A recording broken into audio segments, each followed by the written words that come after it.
Cyborg murni yang dibuat oleh Laboratorium 1718. Sebuah cyborg murni yang dibuat oleh Laboratorium 1718. Ditugaskan untuk memburu dan membunuh Saber oleh penciptanya, kebencian Alpha yang membara terhadap Saber membuatnya menjadi kandidat untuk peran tersebut.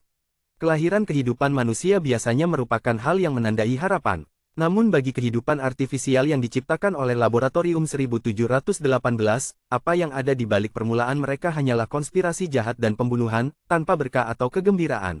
Dan Alpha Cyborg murni adalah bentuk ekstrim dari penghujatan terhadap kehidupan yang ditempa oleh Laboratorium 1718. 50 tahun yang lalu, sebagai akibat dari perbedaan gagasannya mengenai eksperimen manusia, ilmuwan besar Dr.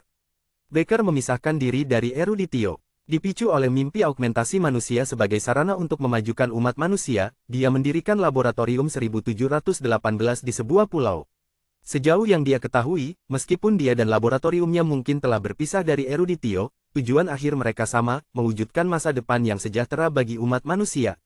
Namun apa yang tidak pernah dia duga adalah bahwa bergabungnya ilmuwan gila tambahan ke tim laboratoriumnya akan menyebabkan hilangnya kendali secara bertahap. Pada akhirnya, ilmuwan yang sangat idealis itu ditusuk dari belakang oleh rekannya, Profesor Girat, dan penganut sains fanatik itu mencuri semua kendali atas Laboratorium 1718 darinya. Namun prestise dan daya tariknya memucat jika dibandingkan dengan Dr. Becker, pendiri laboratorium. Mulai terjadi konflik kepentingan dengan banyak pihak yang berbeda pendapat. Octavius adalah ilmuwan lain yang diusir dari eruditio, dan berbeda dengan yang lain yang terobsesi dengan eksperimen manusia dan biologis, dia memiliki tujuan yang lebih besar untuk menciptakan manusia yang seluruhnya terdiri dari bahan mekanis dengan pikiran sadar mereka sendiri. Dia mengusulkan proyek Alpha Beta, sebuah rencana di mana satu set kembar superpower akan dibuat Alpha dan Beta. Namun mereka yang lebih tinggi di Laboratorium 1718 tidak tertarik dengan ide-ide semacam itu, dan proyek Octavius dibubarkan oleh semua orang.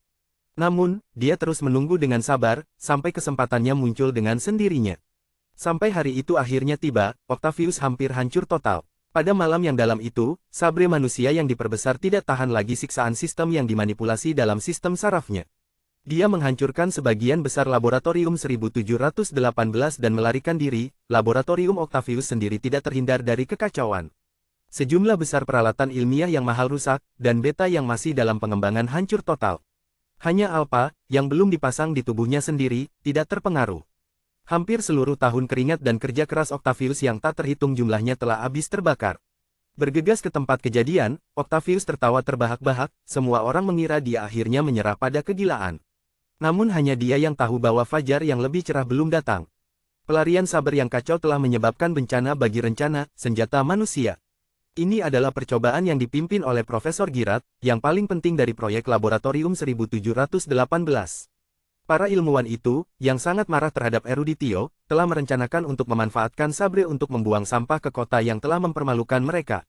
Dengan rencana yang gagal dan semua harapan hilang, Profesor Girat mendapat kecaman keras dan terpaksa keluar dari jadwal waktu. Pada saat itulah Octavius menangkap kesempatan yang telah mewakili dirinya sendiri, dan mengajukan proposisinya sendiri, cyborg yang sadar diri hanya akan membawa pengkhianatan, namun murni, manusia buatan manusia, mereka akan selalu setia kepada cita-cita Laboratorium 1718. Maka, dengan kekuatan superfinansial dan teknis yang belum pernah terjadi sebelumnya yaitu Laboratorium 1718, Alpha muncul. Penampilannya mirip dengan seorang ksatria yang mengenakan baju besi berat. Seperti yang telah direncanakan penciptanya, dia dibangun dengan kesetiaan yang tak tergoyahkan pada Laboratorium 1718.